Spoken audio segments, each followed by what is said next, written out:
작년 1월 이란 혁명수비대에 의해 한국 케미오가 납포되었죠. 이란 측은 케미오가 해상 환경오염을 야기한다는 근거 없는 주장으로 배상금을 요구하며 한국인 선원들을 억류하였어요. 당시 선사와 선원들은 이란과 강제 합의 이후 이란에서 석방될 수 있었습니다만 선장과 선박은 3달 더 이란에 구금되어 있었다고 해요. 선사 측 관계자에 따르면 이란의 케미오 무단 납포로 인한 손실액만 26억 원에 달한다고 해요. 막대한 손실을 입은 선사 측은 결국 한국 케미오를 매각하였다고 하는데, 선사 측은 이란이 케미오를 무단 납포한 것은 선사 측 잘못이 아닌 이란과 한국 정부 간의 분쟁 때문이라고 주장하며 정부에 손해배상을 청구하였어요. 국가 간 분쟁인데 협상을 선사가 진행하고 한국 정부는 국민과 국민의 재산을 지키기 위한 노력에 소홀했다는 거예요. 기본적으로 이란과 한국 정부가 갈등을 빚게 된 원인은 석유 때문이에요. 이란은 지난 2010년부터 원유를 우리나라에 수출한 뒤 그 대금을 우리 시중은행에 개설된 이란 중앙은행 계좌를 통해 받았어요. 그런데 2018년 5월 당시 트럼프 대통령이 이란 핵협정 JCPOA를 탈퇴하며 대이란 경제 제재에 착수하였고, 국내 은행에 있던 이란의 원유 수출 대금 70억 달러, 한화 약 8조 원가량이 시중은행에 동결되어 버렸는데, 이란 중앙은행은 이 동결 자금을 돌려달라며 작년 9월 말 한국 정부에 분쟁 의사를 통보하였어요. 문제는 미국의 대이란 경제 제재를 무시하고 대금을 송금하면 한국 정부가 미국 정부에 의해 제재를 받을 수 있다는 거예요. 그렇다고 이란의 요구를 무시하기에는 이란 측이 투자자와 국가 간 소송을 제기할 수 있다는 거죠.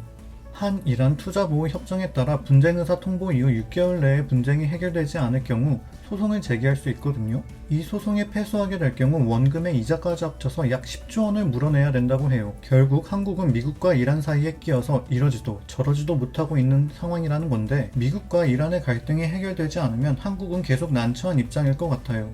불행하게도 이란과 미국은 호메이니의 이란 이슬람 혁명 이후로 줄곧 적대 관계가 형성되어 있다는 점이에요. 이슬람 혁명 이후 이란은 이슬람으로 회귀를 추구하는 제-이슬람화를 통해 반서구적, 반미적 특징을 띠고 있어요. 이슬람 공화국은 서구의 세속적 이념이 아니라 이슬람법에 의거해 통치되어야 한다는 거예요.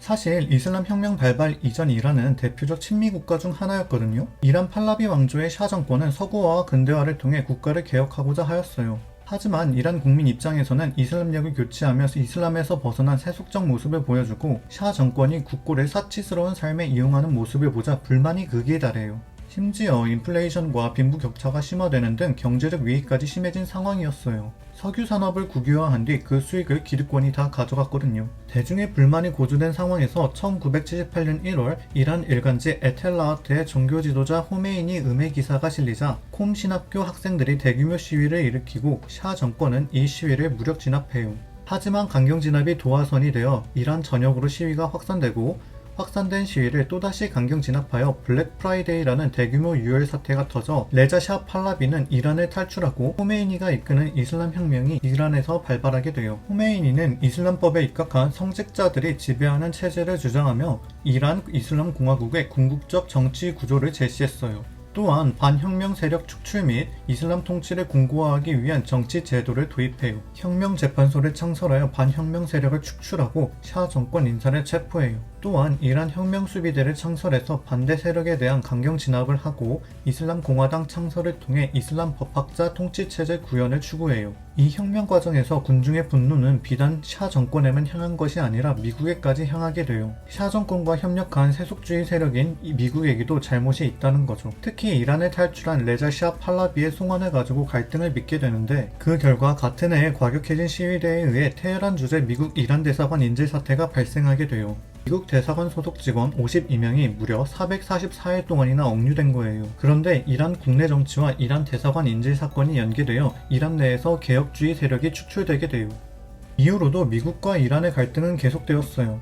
1983년 4월 베이루트의 미국 대사관이 차량 폭탄 테러를 당하여 미국인 17명 등 63명이 사망하게 되고, 1983년 10월에는 무력단체인 헤즈볼라가 베이루트 주둔 미국 해병대 기지에서 차량 자살 폭탄 테러를 일으켜 미군 241명을 살해했어요. 그리고 1988년에는 미군 함정 빈센트호가 이란 민항기 655편을 전투기로 오인하여 페르시아만에서 격추하는 사건이 발생해요. 오인 격추로 민간인 290명이 사망하여 이란의 미국에 대한 반감이 극에 달하게 돼요. 하지만 오바마 행정부가 들어서게 되자 분위기가 반전된 바 있어요. 오바마 행정부는 대중국 견제를 위해 아시아로의 회귀를 추구하였고, 중동 지역에서 한 발 물러나 역외 균형자로서 상황을 관리하고자 하였어요. 이란과 적대 관계를 지속할 경우 중동 지역의 균형이 불가능하기 때문에 오바마 행정부는 이란과의 관계 개선을 추구하였고 그 결실이 바로 2015년 이란 핵합의라고 볼 수 있어요. 하지만 2018년 5월 트럼프 대통령이 오바마 정부에서 체결된 이란 핵합의를 실패로 규정하고 탈퇴하였죠. 이란 핵합의가 이란 정부의 악한 행동을 억제하지 못하고 오히려 증가시키고 있다는 건데 이 핵합의 탈퇴로 대이란 경제 제재가 재개되면서 한국과 이란과의 관계도 차갑게 식어버린 거예요. 트럼프 행정부는 이란이 헤즈볼라, 하마스, 예멘 후티 반군, 이라크 시아 무장 세력 등을 후원하지 못하게 해야 한다며 약 1000건 이상의 개인과 기관에 대한 경제 제재를 가했어요. 반군 세력을 후원하는 이란이 중동 지역의 평화를 저해하고 있다고 판단한 거죠. 또한 2019년 4월 미국은 카셈 솔레이마니가 이끄는 이란 혁명수비대를 테러단체로 지목하며 2020년 1월 카셈 솔레이마니를 살해하였어요. 이슬람 혁명의 이념적 수호자로 창설된 이란 혁명수비대의 수장을 살해하면서 이란과 미국의 관계는 더욱 급속도로 악화되었죠. 계속되는 미국의 제재와 압박으로 이란은 심각한 타격을 입었다고 해요. 이란의 화폐 가치는 폭락하고 실업률은 증가하였으며 빈부격차가 확대된 상황에 코로나 사태까지 겹치니까 반정부 시위까지 발생하였다고 해요. 하지만 이란은 경제 위기가 찾아와도 핵에 대한 의지를 놓지 않았고 농축 우라늄의 비축량을 증가시켰다고 해요. 마치 북한의 상황과도 같은 거죠. 다만 바이든 행정부가 들어선 이후로는 트럼프 정부의 대이란 정책을 위험한 실패로 규정하고 새로운 판을 짜고 있는 상황이에요. 트럼프의 미국 우선주의 외교는 동맹국들의 공조를 불발시키고 핵 합의 일방주의적 파기가 오히려 이란의 핵 위협을 고조시켰다는 판단이거든요.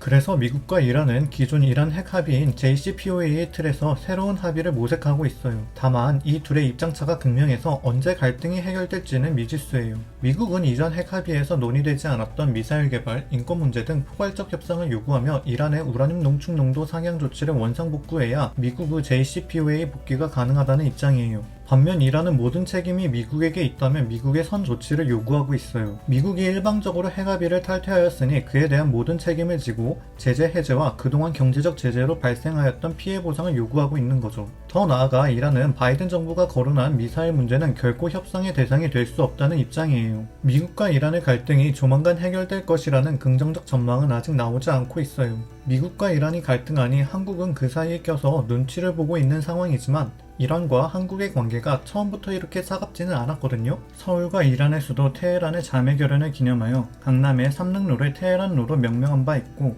대장금 등 한국 드라마의 인기가 이란에서 하늘을 찌를 정도로 중동 한류의 중심지는 이란이었어요. 당장은 두 국가가 서로의 입장 차이에 의해 갈등하고 있지만 조만간 두 국가가 협의를 통해 긍정적 관계를 회복했으면 하는 마음으로 이 영상을 마칩니다.